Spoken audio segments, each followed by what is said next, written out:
अनेक वेळा हिंदू मुलींना सांगून झालंय या जिहाद्यांपासून लांब राहा।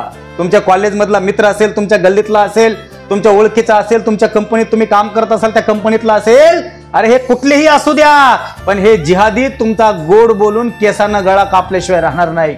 मी आज आवाहन करतोय सर्व माझ्या हिंदू भगिनींना, मला एक तरी असला हिंदू तरुण दाखवा की ज्यांनी एखाद्या मुस्लिम युवतीवरती असा अन्याय केलाय म्हणून। अरे काल या ठिकाणी एक यशस्वी शिंदे म्हणून त्या मुलीला त्या उरणमध्ये अक्षरशः तिचे दोन्ही हात तोडले गेले, तिच्या चेहऱ्यावरती दगडाने तिचा चेहरा ठेचला गेला, तिचं गुप्तांग देखील त्या ठिकाणी दगडाने ठेचला गेला। एवढी क्रूरता, अरे कोंबड्या कापू कापू आणि बोकडं कापू कापू या जिहाद्यांमध्ये अशी क्रूरता भरली जाते की मानवता हे विसरून जातात। लाज वाटली नाही त्या दाऊद शेखला, असे हरामी बोकडं भर दिवसा या ठिकाणी याला फासावर दिलं पाहिजे आणि चौरंग करा, ही माझ्या छत्रपती शिवरायांची जी शिक्षा आहे ना, बलात्काऱ्यांना जी चौरंग करा शिक्षा आहे, हीच शिक्षा या बोकडांना दिली पाहिजे। त्या दाऊद शेख नावाच्या भडव्या जिहादीचा आम्ही जाहीर निषेध करतो आणि माझ्या तमाम हिंदू पोरींनो तुम्हाला विनंती करतो की या बोकडांपासून लांब राहा। हे तुमचा घात केल्याशिवाय राहणार नाही, तुम्हाला फ्रीज मध्ये भरल्याशिवाय राहणार नाही, तुकडे तुकडे करून तुमच्या सुटकेस मध्ये तुम्हाला घालून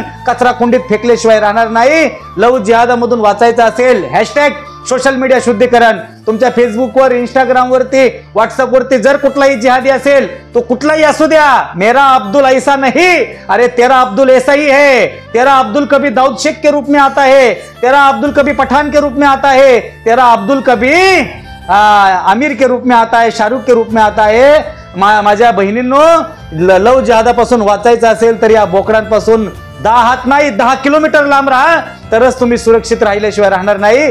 यशस्वी शिंदे या ताईची काय चूक होती? 5 वर्ष आधी प्रेमामध्ये नकार दिला म्हणून या जिहाद्यांनी, या दाऊद शेखनी तिचा काटा काढला, 5 वर्षानंतर काटा काढला।